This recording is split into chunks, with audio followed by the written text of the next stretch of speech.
Dan kita akan teruskan dengan perkembangan ringgit di mana ia dijangka diniagakan sekitar paras 4.69 hingga 4.70 berbanding dolar Amerika Syarikat pada minggu ini ketika pasaran menumpukan perhatian terhadap mesyuarat jawatan kuasa pasaran terbuka Persekutuan FOMC Amerika Syarikat yang dijadualkan pada 19 hingga 20 Mac ini.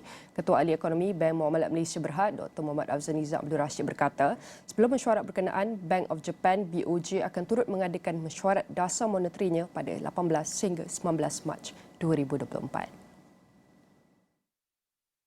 Pasaran akan memantau secara teliti sebarang keputusan oleh Bank Pusat Jepun termasuk kemungkinan BOJ menamatkan dasar kadar faedah negatif atau NIRP dan kawalan lengkung hasil YCC berikutan persetujuan syarikat-syarikat besar Jepun menaikkan gaji sebanyak 5.28% bagi 2024 yang dilihat boleh meningkatkan lagi kadar inflasi.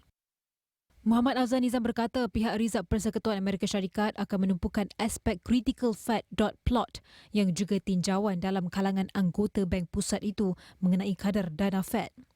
Pada Disember lepas, kalangan kaki tangan Fed mengunjurkan pengurangan kadar faedah sebanyak 3% pada tahun ini. Justru Afzanizam berkata sebarang penolakan terhadap tahap dasar akomodatif akan meningkatkan nilai dolar.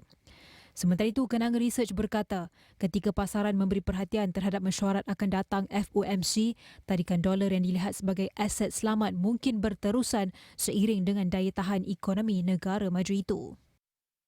Menurutnya, kecuali terdapat petunjuk jelas mengenai penurunan akan datang, penyusutan dolar mungkin kekal sebagai andaian, khususnya berikutan unjuran BOJ telah bertindak menangguhkan sebarang langkah penting sehingga April dan bukan seawal minggu ini. Namun, katanya potensi sokongan bagi ringgit akan menjadi kenyataan jika data utama China dan angka perdagangan Malaysia terbukti melangkaui jangkaan. Malah, prospek ringgit dolar dilihat neutral minggu ini dengan gandingan itu diunjur bergerak sekitar purata pergerakan eksponen EMA 5 hari sebanyak 4.695. Secara teknikalnya, ringgit dolar boleh diniagakan pada julat 4.687 hingga 4.713. Bagaimanapun, permintaan ketara terhadap dolar mungkin menjejaskan ringgit.